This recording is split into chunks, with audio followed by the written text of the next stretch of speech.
नमस्कार दोस्तों। जब भी हम नाटक की बात करते हैं और हमको लगता है कि नाटक की दुनिया में कोई सम्राट हो सकता है जो नट सम्राट हो सकता है, तो बरबस हमारी जुबान पर एक नाम आता है।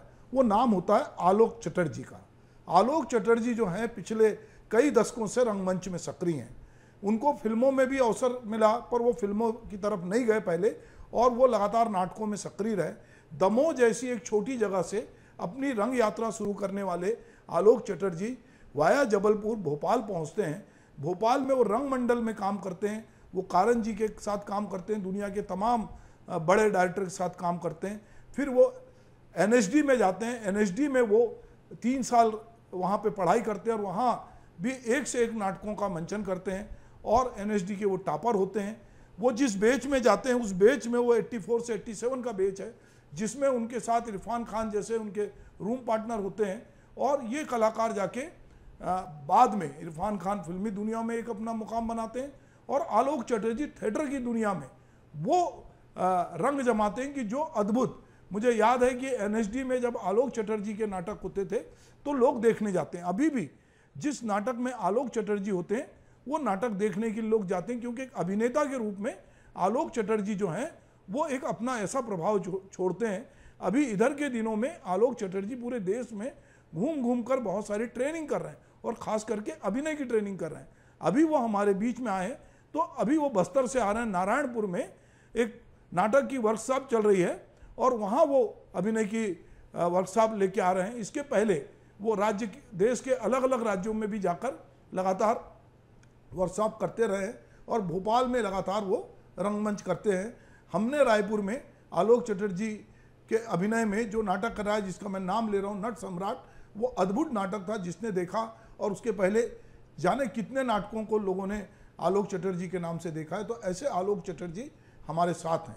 तो मैं सबसे पहले, चूँकि आलोक चटर्जी एक बंगला भाषी हैं, पर वो हिंदी बेल्ट में पैदा हुए, उनके पिता रेलवे में काम करते थे, और वो नाटकों से कैसे जुड़े, उनकी नाटकों की यात्रा कहाँ से चालू हुई, हम उनसे जानना चाहेंगे कि वो बताएं कि ये यात्रा उनकी दमोह से ये यात्रा कैसे प्रारंभ हुई और आज तक की उनकी यात्रा कैसी जारी है। जी नमस्कार सुभाष जी, और आपके सभी दर्शकों का हाथ जोड़कर अभिनंदन करता हूं, स्वागत करता हूं। मैं 11 जनवरी बुधवार के दिन रात को 11:50 पर दमोह में एक रेलवे क्वार्टर में पैदा हुआ और मेरे पिताजी वहाँ रेलवे में गार्ड थे। और जब मैं 5 साल का था तो दुर्गा पूजा के मंडप में रविन्द्रनाथ टैगोर की कविता प्रार्थना याद करवाकर मेरी माँ ने मुझे मंच पर उतार दिया और वो मेरी मंच की यात्रा प्रारंभ हुई 5 वर्ष की आयु से। उसके बाद मैं स्कूल में लगातार नाटकों में भाग लेता रहा, मिशन स्कूल में जहाँ मैं पढ़ता था। उसके बाद जब मैं 9th क्लास में आया तो जबलपुर में सेंट थॉमस स्कूल में मेरा दाखिला हुआ और वहाँ पे भी एक महावीर सर थे, वे बच्चों को नाटक करवाते थे, तो मैं उनके साथ जुड़ गया और नाटक करने लगा। जब स्कूलिंग मेरी पास हुई, हम लोग के समय हायर सेकेंडरी बोर्ड हुआ करता था, तो मेरे एक बड़े भाई हैं गौतम चटर्जी, वो इंजीनियर हैं एयरफोर्स में, एयर कमोडोर से रिटायर हुए अभी पिछले वर्ष। तो घर में इच्छा थी कि 2 बेटे हैं, तो एक इंजीनियर बन रहा है तो दूसरा डॉक्टर ही बनेगा। और मैंने उस समय पीएमटी कहते थे उसको, पीईटी को, तो मैंने मेडिकल का एग्ज़ाम दिया और जबलपुर मेडिकल कॉलेज में मेरा सिलेक्शन हो गया। मैं 1 हफ्ते मेडिकल कॉलेज गया और मैंने निर्णय लिया कि ये मेरे बस की बात नहीं है, क्योंकि 2-4 वर्षों में मेरी आंखों पे चश्मा चढ़ जाएगा और मैं मोटी मोटी किताबें हाथ में लेके सफ़ेद कोट पहन के डॉक्टर साहब करता हुआ घूमूंगा। तो मेरे पिताजी जो हैं वो बड़े नाटकों के प्रति रुचि रखते थे और वो ग्वालियर में पैदा हुए थे और वे 9th क्लास में जब थे तब शेक्सपियर के नाटकों को अंग्रेज़ी में ग्वालियर, शिवपुरी और मुरैना में किया करते थे। लेकिन दुर्भाग्य से उनके पेरेंट्स की मृत्यु जल्दी हो गई तो उनको रेलवे में आजीविका के लिए गार्ड की नौकरी करनी पड़ी। तो मैंने पिताजी से कहा कि मैं नाटक करना चाहता हूँ, मैं मेडिकल नहीं पढ़ना चाहता। तो उन्होंने कहा कि मूर्ख रह के नाटक कैसे करोगे। तो मैंने कहा नहीं, मैं साइंस कॉलेज में दाखिला लेता हूँ बीएससी में, तो 2 महीने पढ़ के पास हो जाऊँगा, ये मेरा वादा है, लेकिन मुझे नाटक करने का मौका मिल जाएगा। और वही मेरे जीवन का एक टर्निंग पॉइंट हुआ कि मैं फर्स्ट ईयर में वहाँ जब था तो मुझे बेस्ट एक्टर का अवार्ड मिला। काका हाथ रसी का एक नाटक था और वो नाटक बहुत ही अजीब सा था और मैंने अभिनय भी उसमें शायद बहुत ख़राब ही किया होगा, लेकिन कॉलेज में मुझे बेस्ट एक्टर का अवार्ड मिल गया। वो फंक्शन देखने के लिए हिंदी के मशहूर लेखक ज्ञान रंजन और मशहूर व्यंग्यकार स्वर्गीय हरिशंकर परसाई उपस्थित थे। उन्होंने मुझे कहा कि कॉलेज में नाटक करने से कुछ हासिल नहीं होगा, अगर तुम्हें नाटकों से सीरियसली जोड़ना है तो कोई संस्था में जाके नाटक करो। तो जबलपुर में उस समय उन्हीं की संस्था विवेचना थी और मिलन था और कचनार था, मित्र संघ था। तो मैंने डिसाइड किया कि मैं विवेचना में जाऊंगा और वहाँ के नाट्य निर्देशक थे स्वर्गीय अलखनंदन, वो हमारे शौकिया रंगमंच के पहले नाट्य निर्देशक थे और उन्होंने हमें बड़ी सीरियसली नाटक करना सिखाया कि बाहर आओ तो जूते चप्पल रखो, रिहर्सल में रूम में झाड़ू लगाओ, दरी बिछाओ, चाय वाले को बोलने जाओ और प्रॉम्प्टिंग के लिए बैठो, पहले रोल नहीं मिलेगा, पहले प्रॉम्प्टिंग करो। तो मैंने अलग जी के साथ 2-3 नाटकों में काम किया वहाँ पर। पहला नाटक था दरिंदे, जो लखनऊ के लेखक हमीदुल्लाह का नाटक था और उसका पहला शो भी लखनऊ में ही हुआ था, रविंद्रालय में। उसके बाद मणिमधुकर का नाटक था इकतारी की आँख, उसमें मैंने 3 रोल किए और वो नाटक अखिल भारतीय नाट्य समारोह में श्रीराम सेंटर में हिंदी प्रस्तुति के रूप में एकमात्र नाटक था जो मध्य प्रदेश से गया। तब मैंने पहली बार नेशनल स्कूल ऑफ ड्रामा भी देखा, लेकिन मुझे तब ज़्यादा पता नहीं था उसके बारे में। मैं लौट आया। जो तीसरा नाटक था अखाड़े के बाहर से, उसमें मुझे मुख्य भूमिका मिली जियाले की और वो नाटक विदिशा, सांची, भोपाल और ग्वालियर में हुआ। ग्वालियर में मैं पहली बार डॉक्टर प्रभात कुमार गांगुली जी और गुलवर्धन जी से मिला। तब एलबीटी झांसी रोड पर ग्वालियर में चला करता था। ये करते करते ग्रेजुएशन हो गया। अब ग्रेजुएशन के बाद सवाल था कि अब क्या करें, लेकिन भाग्य ने कुछ लिख के रखा था। 6 महीने के अंदर अंदर पेपर में ऐड आया कि भोपाल में भारत भवन बन रहा है, उसमें रंगमंडल एक नाट्य प्रभाग बन रहा है और युवा अभिनेताओं की आवश्यकता है, तो इंटरव्यू के लिए अप्लाई करें। 6 नाटकों में काम करना ज़रूरी था सुभाष जी। मैंने तो 3 ही नाटक किए थे। तो मेरे साथियों ने तो 16-17 नाटक भर दिए फॉर्म में, लेकिन मैंने वो 3 नाटक ही लिखे और इस उम्मीद में रहा कि पता नहीं इंटरव्यू के लिए कॉल आएगा कि नहीं। उस समय रेलवे से कमर्शियल इंस्पेक्टर का परमानेंट जॉब का कॉल आ गया और डेज केमिकल से मार्केटिंग एग्जीक्यूटिव का एक कॉल आ गया। तो पिताजी ने तीनों पत्र सामने रखे, रंगमंडल का इंटरव्यू भी उसमें शामिल था। कहाँ जाओगे? मैंने कहा वो नाटक करने जाऊंगा। तो बोले अच्छा जाओ। मैं इंटरव्यू देने गया तो मुझे याद है सुभाष जी, उस इंटरव्यू में 14 नेशनल स्कूल ऑफ ड्रामा के पास आउट थे, पूरे देश भर से वो आए थे। लेकिन कारण जी ने कहा कि नेशनल स्कूल ऑफ ड्रामा के लोग अपना काम खुद कर सकते हैं और मैं रंगमंडल बनाने आया हूँ अनगढ़ एक्टरों को लेकर काम करने के लिए, क्योंकि वो खुद एनएसडी से रिजाइन करके ही आए थे उस समय जी। तो कारण जी ने मुझे चुन लिया और इस तरह मेरी रंग यात्रा प्रारंभ हुई। हमारा पहला नाटक था चतुर्भाणी, जिसमें मैंने मुख्य भांड की रोल किया था। श्यामिलक का था वो पाद ताड़िकतम और कालिदास समारोह उज्जैन महाकाल की नगरी में उसका शो हुआ। तो उज्जैन से मेरा पहला ही संबंध बना कि मेरा पहला प्रोफेशनल नाटक कालिदास समारोह में हुआ। उसके बाद घाशीराम कोतवाल, जयशंकर प्रसाद का विशाख और फिर गिरीश कर्नाड के नाटक हैवदन में मुझे मुख्य भूमिका मिली। उसके बाद बंसी कौल साहब ने मुझे अंधायुग्म अश्वत्थामा दिया। उसके बाद आधे अधूरे में अशोक का रोल किया और ये करते करते 2-3 साल हम पूरे देश भर में टूर करते हुए घूमते रहे। तो महाकाल, मैं ये टोकना चाहूंगा कि महाकाल की नगरी जो है जहाँ पे आपने जाकर नाटक किया, और अभी मैं देखता हूँ बहुत सारी पोस्ट, क्योंकि आप सोशल मीडिया पे बहुत एक्टिव हैं, तो आपकी पूरी पोस्ट में आप अंत में महाकाल की जय जरूर करते हो। वो उसके पीछे क्या बात है? कुछ ऐसा है कि दरअसल मेरी नानी जो है हरिद्वार में भोलागिरी आश्रम की शिष्या रही हैं और वहाँ स्वयंभू शिवलिंग है। तो मैं बचपन में 4th क्लास से नानी के साथ वहाँ जाता था। फिर मेरी माँ ने भी वहाँ दीक्षा ली। तो हमारे परिवार में इष्ट जो हैं वो शिव जी ही हैं, शिव जी की ही पूजा होती रही। पता नहीं इसे को संयोग कहेंगे कि महाकाल का बुलावा करेंगे कि पहला नाटक का सिलेक्शन तो भोपाल में हुआ, लेकिन नाटक का प्रदर्शन जो है वो उज्जैन में हुआ और वो कालिदास की नगरी में हुआ।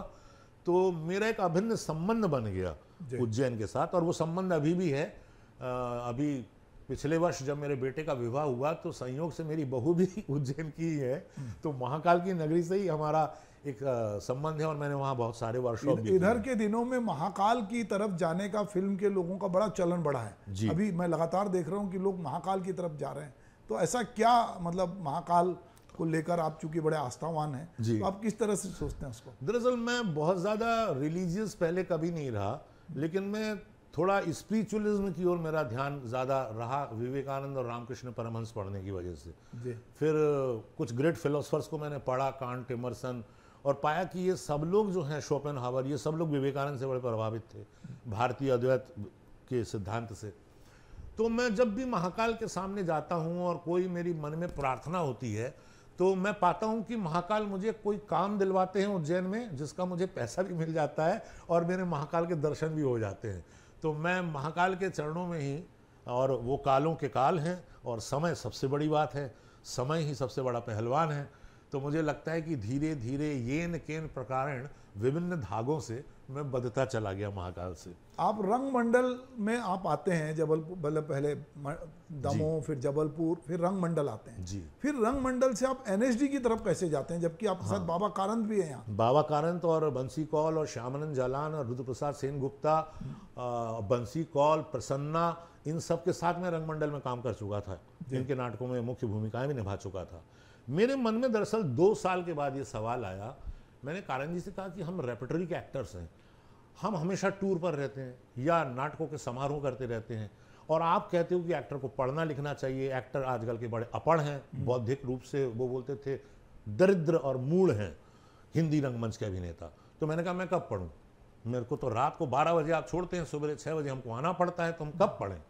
और थक जाते थे बहुत, क्योंकि जो नाटकों में रोल नहीं होता था तो कारंत जी बोलते थे सेट लगाओ, लाइटिंग करो, मेकअप करो, प्रॉपर्टी देखो, कॉस्ट्यूम देखो, स्टेज मैनेजर बन जाओ। तो मतलब ये सब काम करते हुए पेपर पढ़ने के अलावा और तो वक्त मिलता नहीं था।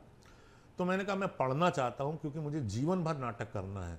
तो मैं ऐसा रंगकर्मी नहीं बनना चाहता जो सिर्फ नाटक करता तो है लेकिन जिसका बौद्धिक विकास हुआ ही नहीं। तो मैं कारंत जी से बोला 3रे साल में कि मैं जाना चाहता हूँ।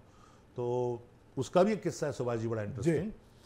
कारंत जी उस साल सिलेक्शन कमेटी में थे और मोहन महर्षि जी ने स्कूल का नया डायरेक्टर पोस्ट संभाला, ज्वाइन किया। तो मैं जब दिल्ली इंटरव्यू देने के लिए गया तो मोहन महर्षि मुझसे पूछ रहे हैं कि कारंत जी की तबीयत कैसी है। तो मैंने कहा कि हाँ ठीक है। बोले नहीं, उनकी तबीयत ठीक नहीं है, ये टेलीग्राम आया है कि मेरी तबीयत ठीक नहीं है और मैं इंटरव्यू में नहीं आ सकता। तब मुझे पता चला कि वो इंटरव्यू कमेटी में थे। अब भाग्य से मेरा सिलेक्शन एनएसडी में हो गया। तो मैं लौट के जब भोपाल गया तो कारंत जी बरामदे में खड़े हंस रहे थे। तो मैंने कहा आप हंस क्यों रहे हैं और आपने झूठ क्यों टेलीग्राम किया कि मैं बीमार हूँ, आप तो मुझे बेस्ट ऑफ लक दे के भेजे थे। बोले एक कारण था, अगर मैं सिलेक्शन कमेटी में होता और तुम्हारा सिलेक्शन हो जाता तो सब कहते कि कारंत ने तुम्हारा सिलेक्शन करवाया है, और अगर दुर्भाग्य से तुम्हारा सिलेक्शन नहीं होता तो तुम ही कहते कि रंगमंडल में मुझे रोकने के लिए कारंत जी ने मेरा सिलेक्शन होने नहीं दिया। तो मैं ऐसे यश या अपयश में भागीदार नहीं होना चाहता था। तुम अपनी प्रतिभा से जा रहे हो, ये ज़्यादा खुशी की बात है। लेकिन अब भी कह रहा हूँ सिलेक्शन हो गया है, अब तो फिर चॉइस है कि जाओ या नहीं जाओ। सिलेक्शन तो हो ही गया है। मैंने कहा नहीं बाबा मुझे जाने दीजिए। और इस प्रकार में 1984 में मोहन महर्षि जी के निर्देशक काल में हमारा बैच ही उन्होंने सेलेक्ट किया था। अभी पिछले दिनों ही दुर्भाग्य से उनकी मृत्यु भी हो गई, वो नहीं रहे मोहन जी। तो मोहन जी ने मुझे फर्स्ट ईयर में ही ईडीपस का रोल दे दिया। उसके बाद पणिक्कर जी ने सेकेंड ईयर में मुझे उरुभंगम में मेन रोल दे दिया, बलराम का। फिर तो राम गोपाल बजाज साहब ने लोअर डब्स में सैतिन का रोल दिया, प्रसन्ना ने फ्यूजियामा में मेन रोल दिया मुझे। और इस तरह से धीरे धीरे शाकुंतल अंतिम नाटक था 3rd ईयर में, और उसमें मैंने दुष्यंत की भूमिका निभाई। और वो हमने मणिपुरी नट संकीर्तन में तैयार किया था, मणिपुर में 1 महीने रह के। और कोहिमा, दीमापुर, इम्फाल शो करते हुए हम लोग दिल्ली आए थे। मेरी बैचमेट जो थी मीता वशिष्ठ, उनके साथ हमने लगभग 16 नाटकों में हीरो हीरोइन की भूमिका एनएसडी में निभाई। तो कई लोग बोलते थे कि अब तो ये नाटक की कास्टिंग होगी, यही लोग रोल ले जाएंगे। और इरफान हमारे साथ थे, तो इरफान एक मेजर रोल में होते थे। अमित रंजन बैनर्जी थे, वो होते थे। तो हम 2-3 एक्टर्स का एक ग्रुप बन गया था कि हर नाटक में निर्देशक कोई भी आता था, हम लोग बोलते भी थे कि हमको नहीं चाहिए, आप दूसरे को ले लीजिए, डबल कास्ट कर लीजिए, लेकिन पता नहीं कुछ। तो ये आलोक जी ये बताइए, जैसे आपके बेच के मीता वशिष्ठ है, वो सिनेमा में भी गई, नाटकों में भी रही, इरफान आपके साथी थे, आप लोग साथ पढ़े, आपके दोस्त भी थे, वो भी सिनेमा में गए, वो उनकी सिनेमा की जर्नी और आप नाटक में रुक गए, ये इन दोनों के बीच क्या ऐसा कुछ रहा? ये इंटरव्यू में हमारा बड़ा इंटरेस्टिंग क्वेश्चन हुआ कि मोहन जी और बजाज साहब ने और मनोहर सिंह ने इरफान से पूछा कि तुम एनएसडी करने के बाद क्या करोगे? तो उसने कहा मैं सिर्फ सिनेमा करूंगा। तो बोले सिनेमा करोगे तो तुम नेशनल स्कूल ड्रामा क्यों आए हो? तो बोले क्योंकि इस समय एफटीआई में एक्टिंग का कोर्स नहीं है, अगर एफटीआई में एक्टिंग का कोर्स बंद नहीं हुआ होता तो मैं एफटीआई जाता, लेकिन अच्छी एक्टिंग की समझ डेवलप करने के लिए मैं नेशनल स्कूल ड्रामा आना चाहता हूँ। मुझसे पूछा गया कि तुम रेपर्टरी में काम करते हो, तो 5,200 रुपए की सैलरी छोड़कर 1984 में तुम 400 रुपए की स्कॉलरशिप में क्यों पढ़ने आना चाहते हो? तो मैंने कहा यही तो प्रमाण है कि मुझसे बड़ा विद्यार्थी आपको मिलेगा नहीं, क्योंकि मुझे जीवन भर नाटक करना है। तो अगर इंजीनियरिंग करना है तो इंजीनियरिंग का एक डिप्लोमा डिग्री कुछ तो होना चाहिए, मेडिकल करेंगे तो आपके पास मेडिकल का होना चाहिए। तो नाटक करूंगा तो मेरे पास नेशनल स्कूल ड्रामा का एक रहेगा, तो मैं कॉन्फिडेंस के साथ जीवन में आगे काम कर सकूंगा, सीख सकूंगा। और यहाँ पर जो मैंने पढ़ाई लिखाई नहीं कर पाया, इतनी बड़ी लाइब्रेरी है एशिया की सबसे बड़ी, मैं उसमें पढ़ूंगा। और आज भी मैं बात गर्व के साथ कह सकता हूँ कि नेशनल स्कूल ऑफ ड्रामा की लाइब्रेरी के कैटलॉग में अगर आप देखें, ऐसी कोई किताब नहीं मिलेगी जिसमें मेरे हस्ताक्षर नहीं है। मैं एक दिन में 4 किताबें पढ़ता था कम से कम, उसमें पेंटिंग से लेके, फिलॉसफी से लेके, नाटक की स्क्रिप्ट से लेके, एक्टिंग सब पढ़ता था। मैं एक जानना चाहता हूँ, चूंकि आप पढ़ने लिखने वाले एक्टर हो, जबकि बहुत सारे लोग नाटक में पढ़ते कम हैं जी, समाज में जिस तेजी से बदलाव आ रहा है, तो नाटकों की विषय वस्तु में वो बदलाव नहीं दिखता, जबकि जो सिनेमा आ रहा है और जो कहना चाहिए कि ओटीटी प्लेटफॉर्म आ रहा है, उसमें जो चीज़ें आ रही वो बदलती दिख रही। पर हम नाटक देखने जाते हैं तो हमको लगता है कि वही नाटक जो पुराने हैं वही रिपीट हो रहे हैं। ऐसे क्या वजह है? ये मेरा जो सोलो है ऐसा ही होता है। हाँ। उसमें मैंने एक जगह कहा भी है कि हर दिन एजुकेशन सिस्टम बदल रहा है, हर दिन टेक्नोलॉजी बदल रही है, हर दिन साइंस बदल रहा है, और सिनेमा और ओटीटी और टेलीविजन में नए नए तरह की स्क्रिप्ट्स आ रही हैं। लेकिन रंगमंच अभी भी 1955 से 1970 के लिखे हुए अपने महान नाटक आषाढ़ का एक दिन, आधे अधूरे, है वदन, तुगलक, सखाराम बाइंडर, उन्हीं में उलझा हुआ है। जबकि 2 साल का बीच में कोरोना का इतना भयावह काल आया, कोरोना के ऊपर हिंदी रंगमंच में कोई अभी नई स्क्रिप्ट नहीं आई है। इससे ये लगता है कि हिंदी रंगमंच आज ग्रांट जीवी हो गया है, वो ग्रांट ओरिएंटेड हो गया है, प्रोजेक्ट ओरिएंटेड हो गया है, फेस्टिवल ओरिएंटेड हो गया है, इनोवेशन उसमें कम हो रहा है। इसीलिए जो एक्टर आते हैं वो कुछ चंद अच्छे रोल या वर्कशॉप करने के बाद, चाहे वो नेशनल स्कूल ड्रामा के हों या श्रीराम सेंटर के हों या बीएनए के हों या मध्य प्रदेश ड्रामा स्कूल के बच्चे हों, सारों की दौड़ बॉम्बे है। सिर्फ थिएटर करने के चाहत रखने वाले लोग मुश्किल से 1 से 1.5% होंगे, और वो भी एक समय तक ही कर पाते हैं, क्योंकि जब आर्थिक अभाव और पारिवारिक जिम्मेदारियां सामने आती हैं तो व्यक्ति टूटने लगता है। कई बार मेरे सामने भी ये मौका, ये अवसर आया था कि शायद मैं थिएटर में कर पाऊंगा कि नहीं कर पाऊंगा। सुनते आपको किसी बड़े फिल्मकार ने फिल्म का ऑफर दिया था जब आप एनएसडी में थे, या वो क्या जर्नी है, और फिर कैसे आप सिनेमा के ग्लैमर से दूर रहे और थिएटर में लगातार काम करते रहे? असल में हुआ है कि जब मैं एनएसडी जा रहा था तो कारण जी के घर उनसे मिलने गया, तो वो बहुत उदास से बैठे थे। तो मैंने कहा आप उदास क्यों हो रहे हैं? तो बोले नहीं, अब तुम अच्छे एक्टर हो, मैं तो जानता हूँ, आज कहता हूँ, अब एनएसडी करके तुम थिएटर थोड़ी करोगे, तुम भी बॉम्बे चले जाओगे, जैसे ओमपुरी चला गया, नसरुद्दीन शाह चला गया, हमारा गिरीश कर्नाड चला गया।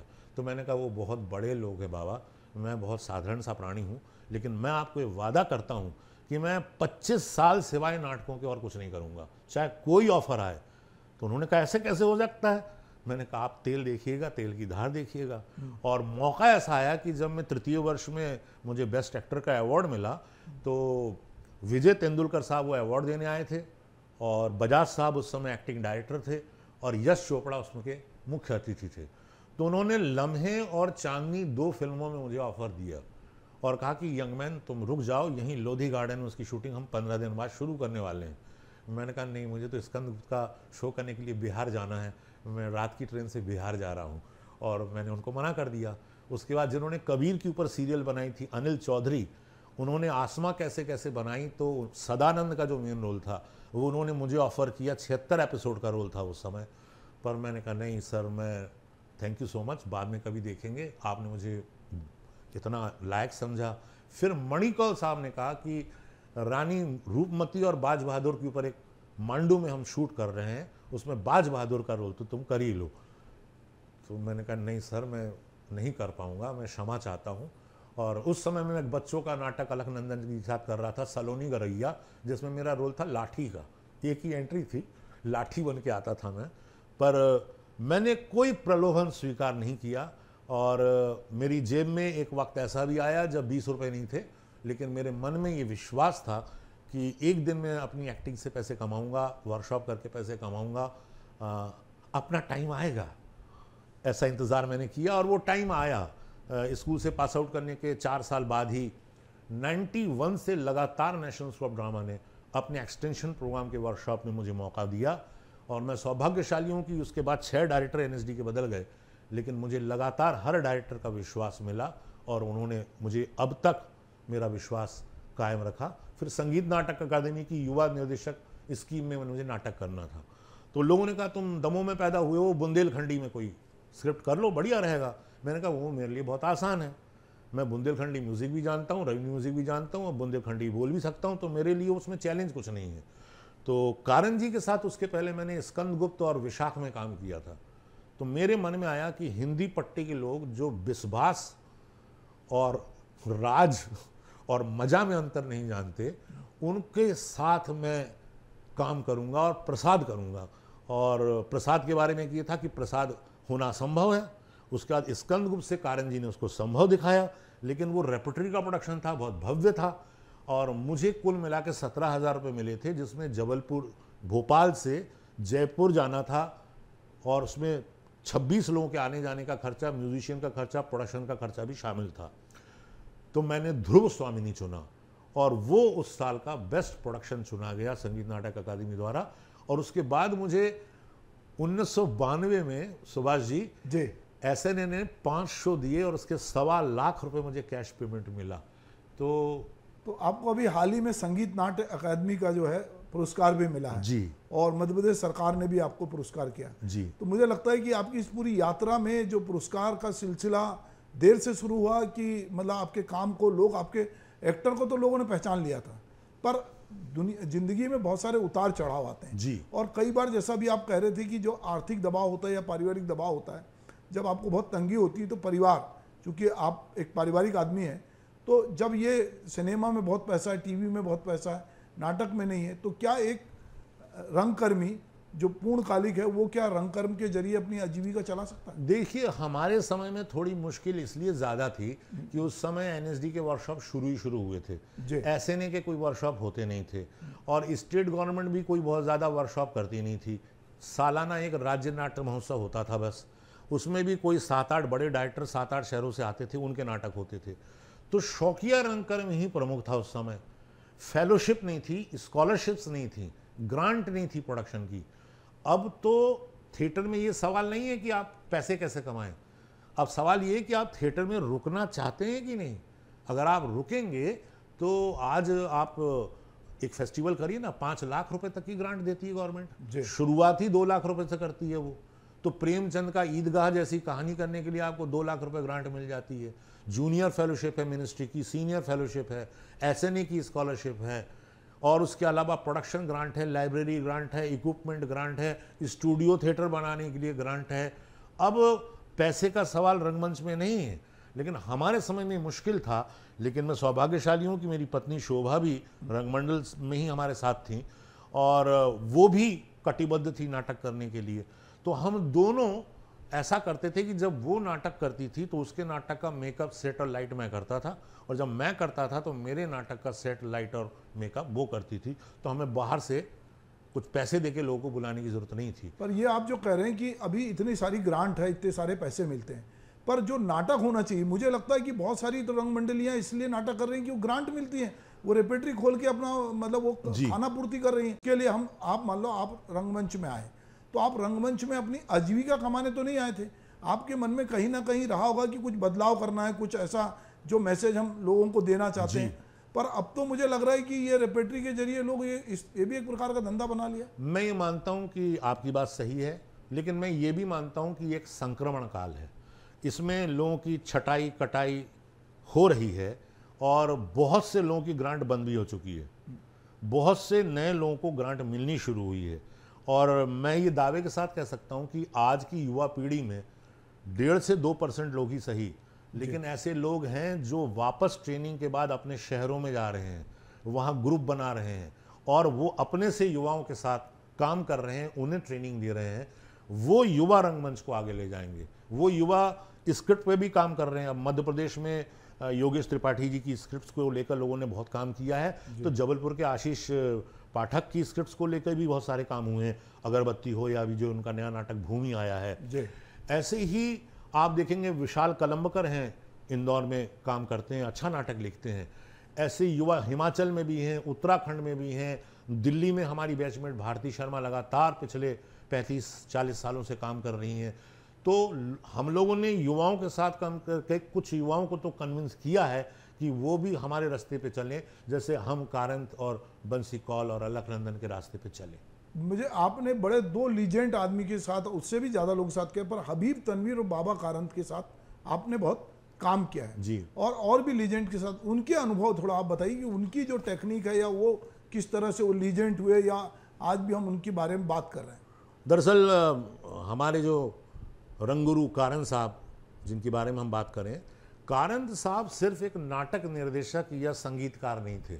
मैं उनको एक रंग दार्शनिक और रंग मनीषी के रूप में मानता हूँ, रंग चिंतक के रूप में मानता हूँ, जो ये चिंता करते थे कि एक्टर्स की ट्रेनिंग कैसे हो, जो ये चिंता करते थे कि युवा निर्देशकों को काम कैसे मिले, जो ये चिंता करते थे कि लाइटिंग मेकअप्स के लिए भी तो लोग चाहिए। हर ही आदमी एक्टिंग और डायरेक्शन करने लगेगा तो बैक स्टेज कौन करेगा।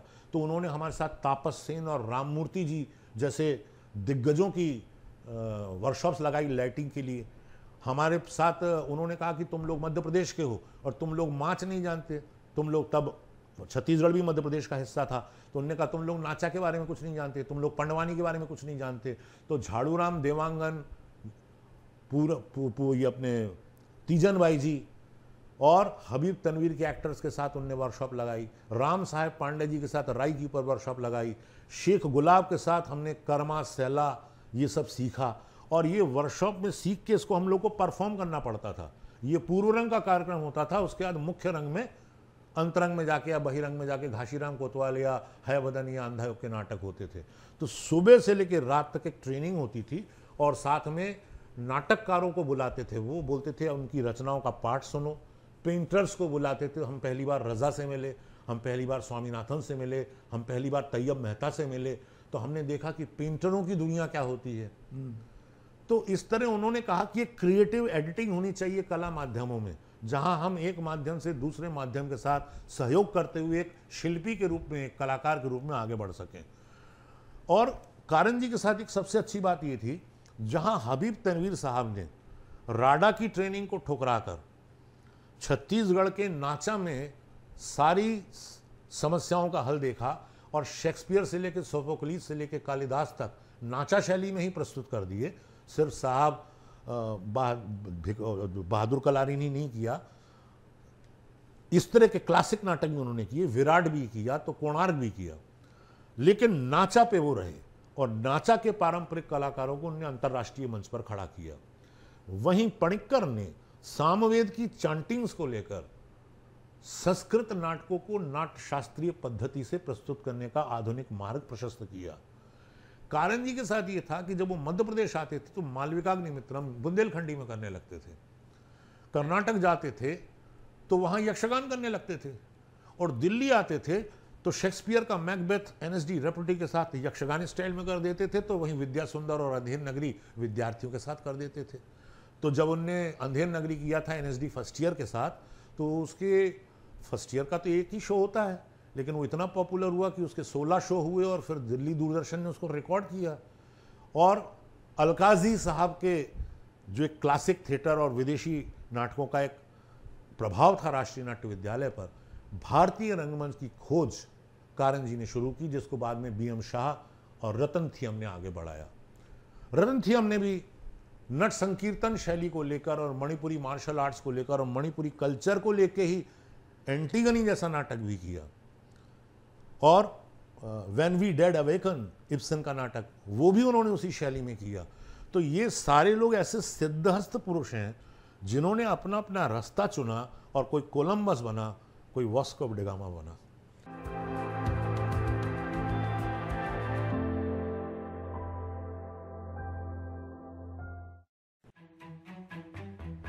कई रंग है सियासत, कभी ये शतरंज है, कभी सांप सीढ़ी का खेल।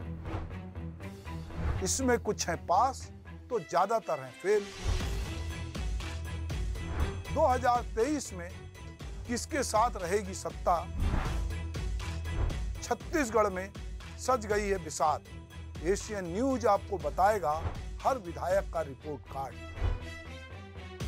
जनता की नजर में कौन होगा पास, कहां है नए चेहरे की तलाश। हमने खास सर्वे के जरिए समझा है प्रदेश की जनता का मूड। हर सीट के समीकरण को समझने के लिए देखिए 23 की तिकड़म, सिर्फ एशियन न्यूज पर।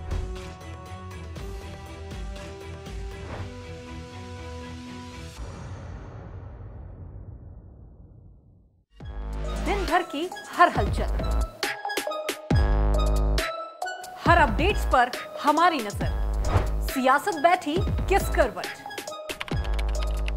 मुद्दा जनता से जुड़ा, किससे राजनीति के। तमाम तस्वीरों के साथ हम आपको रखेंगे बाखबर। जुड़िए मेरे साथ हर शाम 6 बजे न्यूज रूम लाइव में, सिर्फ एशियन न्यूज पर।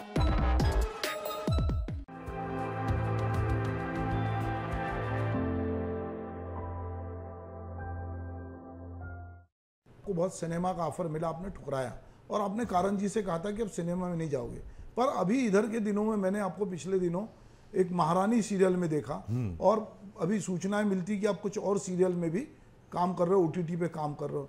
ये कैसे हुआ और अभी आगे का क्या प्रोजेक्ट है? असल में क्या है कि मैंने कारन जी से कहा था मैं 25 साल तक तो नहीं करूंगा। हालांकि जब NSD पास करने के बाद 10 साल हो गए तो कारन जी ने मुझे एक बार दिल्ली में कहा कि अब नाटक और सिनेमा एक दूसरे का विरोधी नहीं रहा, अब नाटक के कलाकार सिनेमा को समृद्ध कर रहे हैं, तो तुम जाओ, तुम करो, अब तुमको करना चाहिए। लेकिन मैंने कहा नहीं, मैंने 25 साल का वादा किया, मैं नहीं करूंगा 25 साल तक, और मैंने नहीं किया।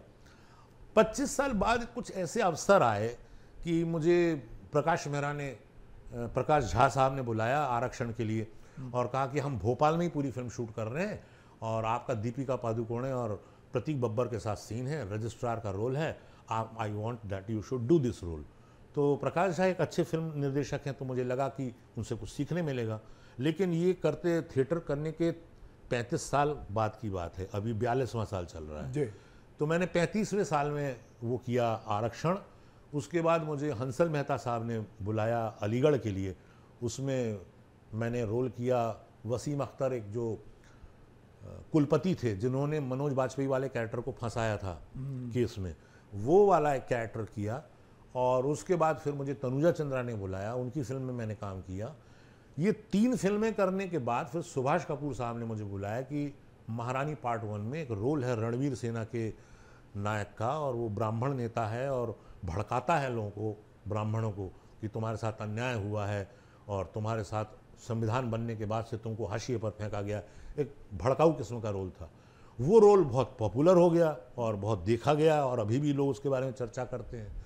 उसके बाद जो है अभी अराबाज खान और सलमान खान प्रोडक्शन की एक फिल्म भोपाल में ही शूट हुई, जिसमें रवीना टंडन मुख्य भूमिका में है, पटना शुक्ला, उसमें मैंने चीफ मिनिस्टर का रोल किया है।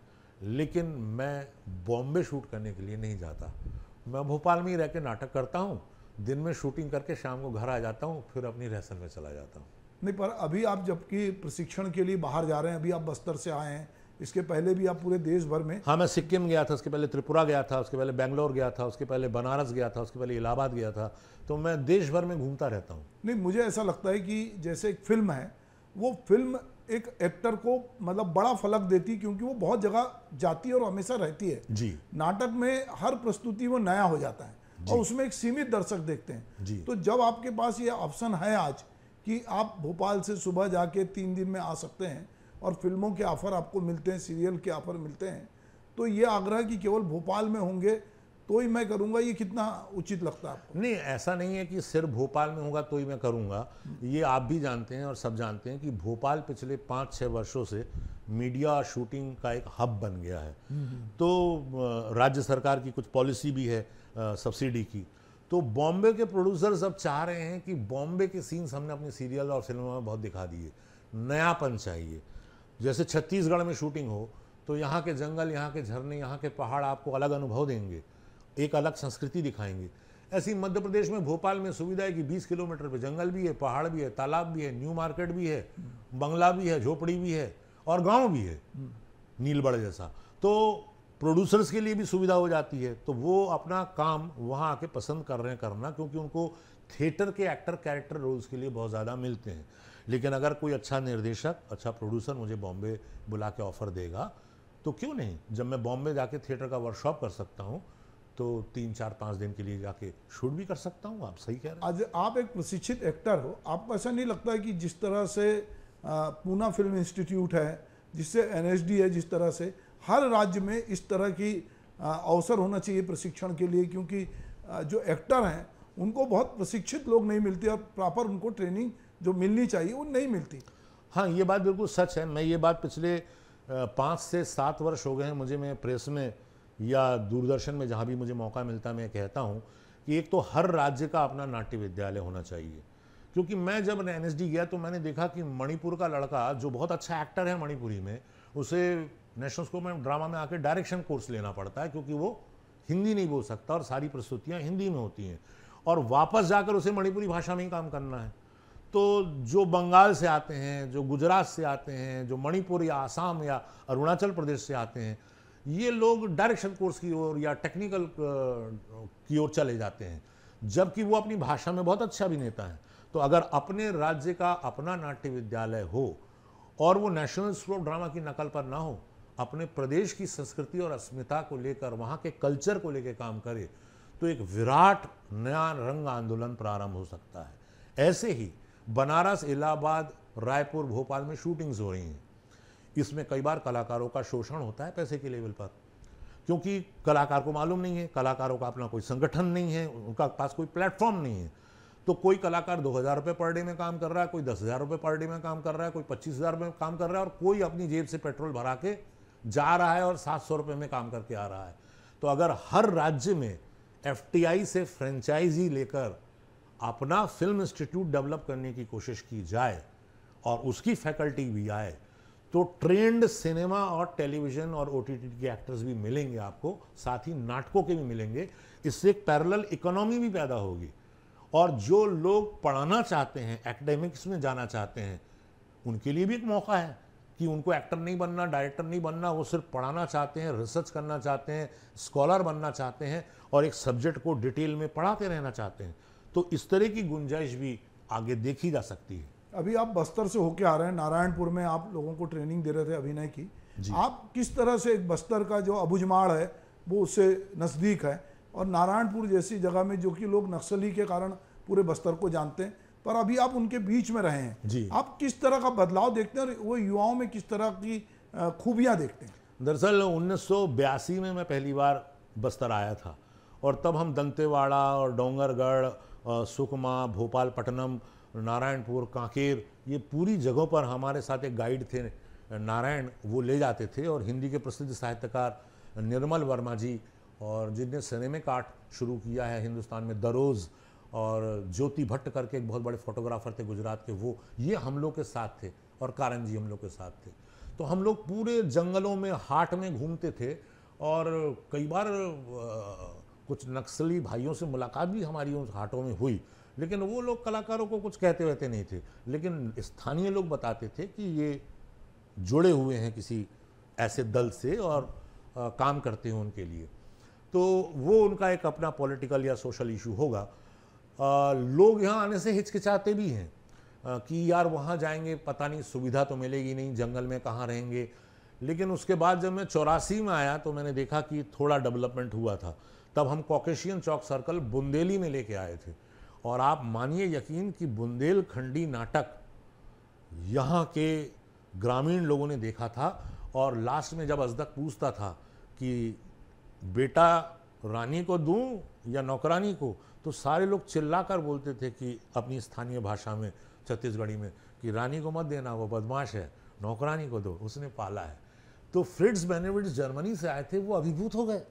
उन्होंने कहा मैं तो सोच भी नहीं सकता कि मानवीय भावना इस तरह से धड़का देती हैं आदमी को कि भाषा का बैरियर पूरी तरह से टूट जाता है। और अब मैं जो आया हूँ तो अब मैं एक नया रूप मैंने देखा, विशेष रूप से दूर दराज के इलाकों में सड़कों का बहुत अच्छा विस्तार हो गया है, सड़कें बहुत अच्छी बन गई हैं और हर जगह स्कूल दिख रहे हैं मुझे, ग्रामीण क्षेत्रों में कॉलेजेस दिख रहे हैं, प्राइवेट एनजीओज़ के कुछ संगठन दिख रहे हैं जो वहाँ काम कर रहे हैं। और अभी भी जो ये नेशनल स्कूल ड्रामा का वर्कशॉप था नारायणपुर में, तो हम लोग ये टाइप था रामकृष्ण मिशन आश्रम के साथ, तो हम लोग आश्रम में ही रुके। और देखिए फिर सुभाष जी एक संयोग हुआ, वहाँ एक सीनियर टीचर रिटायर होके गए जो पढ़ाते थे विवेकानंद कॉलेज में, वो चटर्जी साहब थे। तो जहाँ मैं रुका था उस जगह को चटर्जी क्वार्टर्स ही कहते हैं। तो मैं अभी पिछले 8-10 दिन वहीं रुका हुआ था और चारों ओर आम और बेल के पेड़ थे और शाम को मिशन की प्रार्थना में हम सब जाते थे और दिन भर अपना सुबह 7 बजे से लेकर शाम को 5:30 बजे तक वर्कशॉप चल रही है। और उसमें हम लोगों ने गुंडाधुर और ऐदा सिंह इन लोग की कहानियाँ जोड़कर एक इवॉल्व स्क्रिप्ट तैयार की है, जिसका प्रदर्शन 19 तारीख को नारायणपुर में ही पहले होगा। उसका कोशिश करेंगे कि उसको रायपुर भी लाएं। आपका एक एकल शो है, सोलो जिसको कहते हैं, कि ऐसा ही होता है जी, ये लोग बहुत पसंद करते हैं और आप अकेले करते हैं। उसके कुछ डायलॉग या कुछ ऐसी चीज़ जो आपको लगता है कि लोग जो बार बार उसको सुनना चाहते हैं, देखना चाहते हैं? हाँ, दरअसल ये आइडिया आया था कि हिंदी रंगमंच में, बाहर तो बहुत है, हिंदी रंगमंच में अभिनेताओं की आत्मकथाओं पर आधारित एकल नाट्य प्रदर्शन ना के बराबर है। एक आप देख सकते हैं अनुपम खेर साहब का है, लेकिन वो एक मल्टीमीडिया प्रोडक्शन है, उसमें वीडियो है, फिल्म है और एक ह्यूज लेवल पर वो होता है, तो वो एक अलग तरह का है। तो मैंने सोचा कि एक एक्टर की कहानी को सिंपल एक टेबल, एक कुर्सी और एक ब्लॉक रखकर हम ट्राई करें और देखें कि एक्टर आलोक चटर्जी की कहानी लोग सुनते हैं कि नहीं।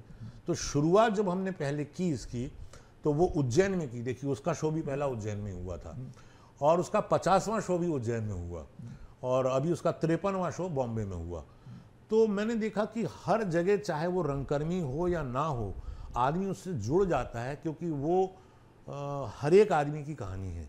आदमी कहीं ना कहीं से शुरू करता है, कभी संघर्ष करता है, कभी असफल होकर मुंह के बल गिरता है, कभी कुछ गंदी आदतों में फंस जाता है, कभी कुछ उसको सफलता के नए प्रतिमान मिलते हैं, पुरस्कार मिलते हैं।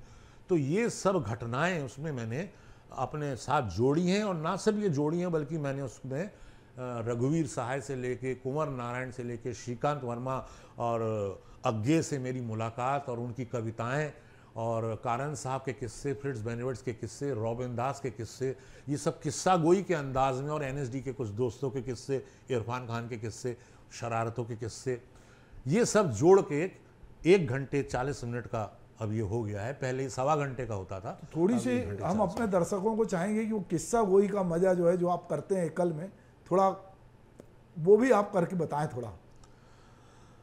बात 1984 की है, जब मैं रंगमंडल से नेशनल स्कूल ऑफ ड्रामा गया।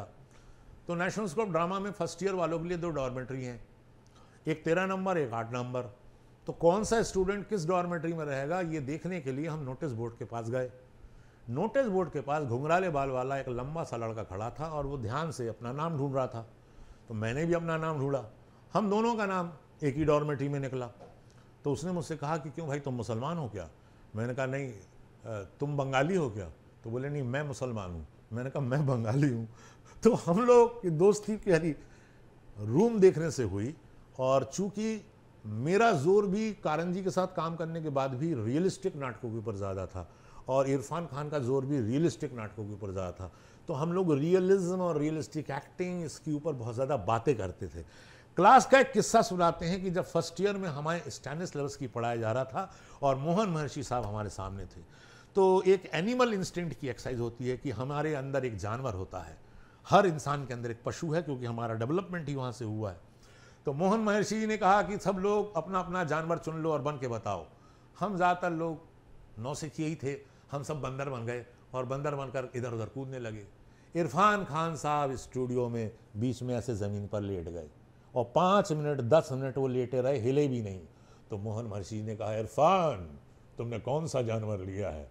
तो इरफान खान साहब ने मासूमियत से कहा, मगरमच्छ है भैया, अभी धूप सेंक रहा है, हिलेगा कैसे? तो मोहन महर्षि जी ने कहा, नहीं ये नहीं चलेगा, तुम रियलिस्टिक करेक्टर करके बताओ, एनिमल इंस्टिंक्ट छोड़ दो। तो फिर इरफान खान साहब ने क्या किया कि कोने में गए, खाली बोरी उठाई और दूसरे कोने में रख दी, दूसरे कोने से वही बोरी उठाई, पहले कोने में रख दी, और उसके बाद वो बैठ गए।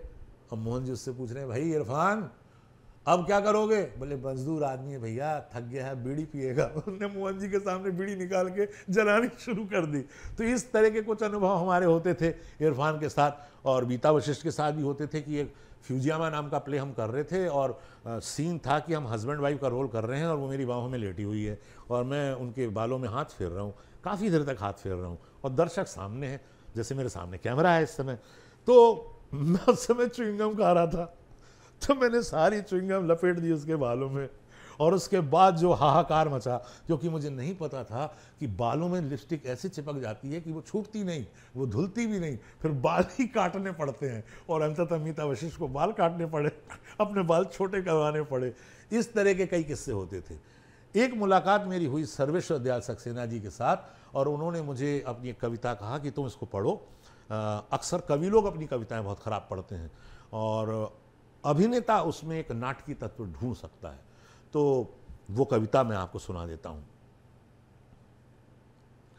भरी हुई बोतलों के पास खाली गिलास सा मैं रख दिया गया हूं। भरी हुई बोतलों के पास खाली गिलास सा मैं रख दिया गया हूं। अभी थोड़ी देर में अंधेरा आएगा और लड़खड़ाते हुए मेरे पास बैठ जाएगा।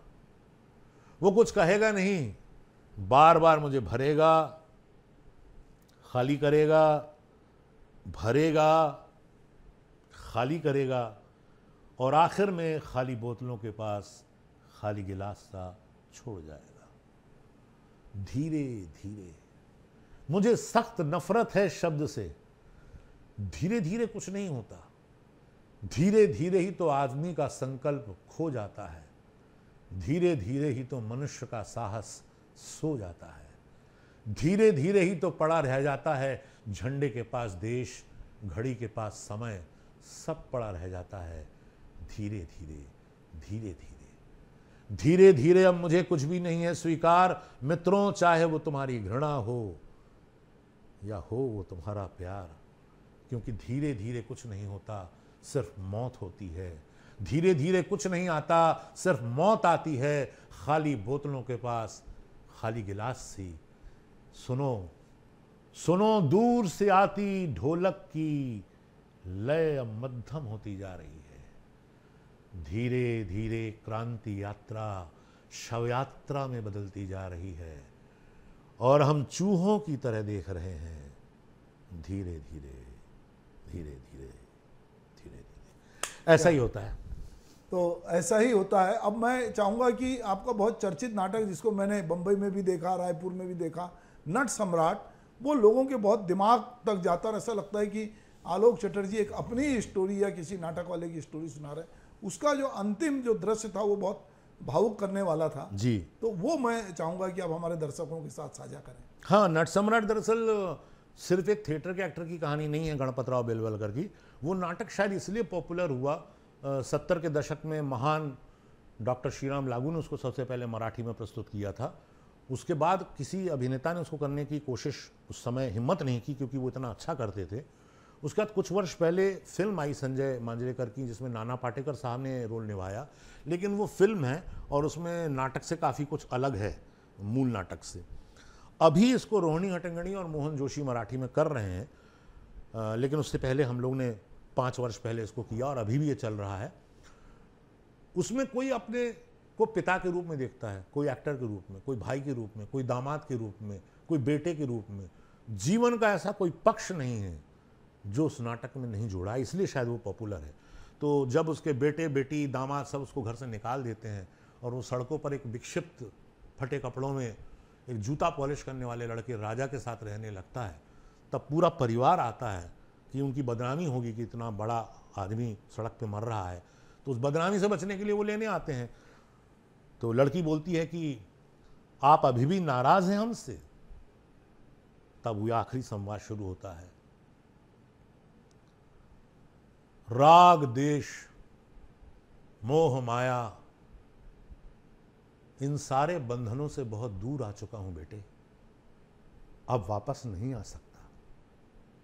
देख सुन, तीसरी घंटी बज रही है, अब तो नए नाटक के आरंभ होने का समय आ गया और मेरी नटी तो मुझसे पहले ही मेरा स्वागत करने के लिए ऊपर जा बैठी है। राजा राजा मैंने तुझसे कहा था ना कि जब कर्ण मर रहा था तो देने के लिए उसके पास कुछ नहीं था सिवाय एक सोने के दांत के। ऐसे ही जब एक थिएटर का एक्टर मरता है तो दुनिया को देने के लिए उसके पास कुछ नहीं होता रे, सिवाय एक नाटक के। लाडो रानी, राजा आओ मेरे पास आओ। देखो आसमान में असंख्य तारे हैं, लेकिन उनमें एक तारा है जो हमेशा अचल है, अटल है, वो ध्रुव तारा है। असंख्य लोगों की इस भीड़ में मैं भी एक ऐसे आदमी को जानता हूं जो अपने दोनों पांवों पर खड़े रहने की हिम्मत कर सकता है, और वो आदमी मैं हूं। मैं गणपतराव बेलवलकर, नट सम्राट, मी कैशियस, मी हेमलेट, मी शर्वलक। दुनिया के सारे महापुरुषों की छायाएं मेरी इस काया में आ बसी है, और महापुरुषों की छाती हमेशा विरोधियों के लिए आक्रमण का एक स्थायी चिन्ह।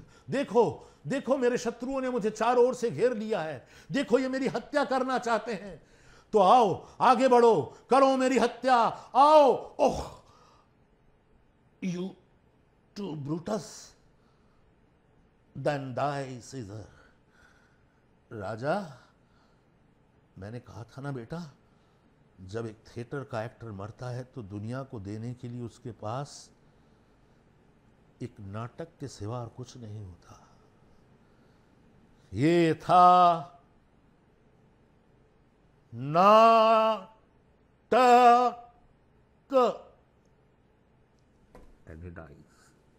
क्या बात है, क्या बात है। तो दोस्तों, दरअसल आलोक चटर्जी सोशल मीडिया पे भी बहुत एक्टिव होते हैं, और वो सोशल मीडिया के जरिए वो नाटकों के बारे में बात करते हैं। उनका आलोकनामा जो है उसके 310 जो लास्ट 310वां एपिसोड है वो उन्होंने नारायणपुर से कहा, और मैं समझता हूं कि ये 311वां एपिसोड था आलोकनामा का। तो मैं आलोक से कहूंगा कि जाते जाते आलोकनामा के बारे में हमारे दर्शकों को थोड़ा सा बताएं। दरअसल आलोकनामा जब शुरू हुआ तो ऐसा हुआ कि कुछ यंग एक्टर्स मेरी रिहर्सल देख रहे थे भोपाल में, तो उन्हें कहा कि आपने तो बहुत सारे लोगों के साथ ट्रेनिंग ली है, काम किया है, हमें तो मौका मिला नहीं, हम तो सिर्फ आपको जानते हैं, तो क्यों नहीं आप सोशल मीडिया पे कुछ डालते हैं कि आँखों का इस्तेमाल कैसे किया जाए, यंग एक्टर्स हाथों का इस्तेमाल नहीं कर पाते, या फेशियल एक्सप्रेशंस कैसे दिए जाएं, या चरित्र के अनुरूप मनोभावों को कैसे व्यक्त किया जाए। तो मैंने पहले 2-3 एपिसोड जो किए वो इसी स्तर पर किए, इन्हीं बातों को लेके किए। फिर तीसरे में मैंने पूछा कि क्या मैं इसे कंटिन्यू करूं, क्या मुझे इसे कंटिन्यू करना चाहिए।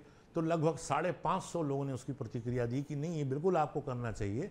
और जब उसके 76-78 अंक हो गए तो मुझे पता चला कि वो ढाका यूनिवर्सिटी में दिखलाया जाता है ड्रामा डिपार्टमेंट में, वो जामिया मिलिया में भी उसको बच्चे देखते हैं, और देश के बाहर मॉरिशस और थाईलैंड में भी लोग उसको देखते हैं, और हमारे यहाँ तो जितने भी थिएटर ग्रुप्स वाले हैं ज़्यादातर वो उसको देखते हैं नियमित रूप से, और वो अपनी प्रतिक्रिया भी देते हैं और अपने सवाल भी पूछते हैं कि आलोकनामा का अगला अंक जरा इसमें डालें। जैसे एक ने एक हैं इंदौर के पौरुष दुबे, उन्होंने डाला था कि नट सम्राट आप 5 साल से कर रहे हैं, तो ये कितना बड़ा ट्रेजिक नाटक है। तो हर बात साथ कैसे निभाते हैं, जबकि 4-5 वाक्य के बाद तो एक्टर बोर हो जाता है, बासी हो जाता है, या उसमें ताजगी कैसे लाता है। तब मैंने बताया उनको कि मैं एक रेपर्टरी का एक्टर रहा हूँ और मैंने नाटकों के 150 से 200 शो तक किए हैं, और हमें एक ही सूत्र बताया गया स्टैनिस्लवस्की का कि जो हो रहा है अभी हो रहा है, पहली बार हो रहा है और अभी हो रहा है। इस मूल मंत्र के साथ चलें, हर बार ऑडिटोरियम भी तो बदल जाता है, हर बार दर्शक भी तो बदल जाता है, हर बार शहर भी तो बदल जाता है, तो परफॉर्मेंस भी उस यादों के साथ, उस रिचनेस के साथ आगे बढ़ता रहता है। और एक प्रोफेशनल एक्टर का काम यही है, थिएटर का मज़ा यही है कि मैं जो 19 साल में करता था 25 साल में वो नहीं, जो 35 साल में करता था वो 45 साल में नहीं, और जो आज 62 साल की उम्र में कर रहा हूँ आगे 65 साल की उम्र में वो और बदल जाएगा। लेकिन सिनेमा में चाहे दिलीप कुमार साहब हों या अमिताभ बच्चन या नसरुद्दीन शाह साहब, उन्होंने अपनी श्रेष्ठतम सिनेमा में जो परफॉर्मेंस दिया है वो एक बार रिकॉर्ड हो गया है। अब उसमें ना एडिटिंग हो सकती है, ना वो ग्रो हो सकता है, ना वो ख़राब हो सकता है, वो स्थिर हो चुका है। लेकिन नाटक हमेशा आगे बढ़ता है, क्योंकि जीवन आगे बढ़ता है और यही नाटक की शक्ति है। तो दोस्तों, नाटक अपनी हर प्रस्तुति में नया होता है, नाटक हमेशा आगे बढ़ता है, एक्टर हर बार एक नए तरह से चीज़ों को करता है।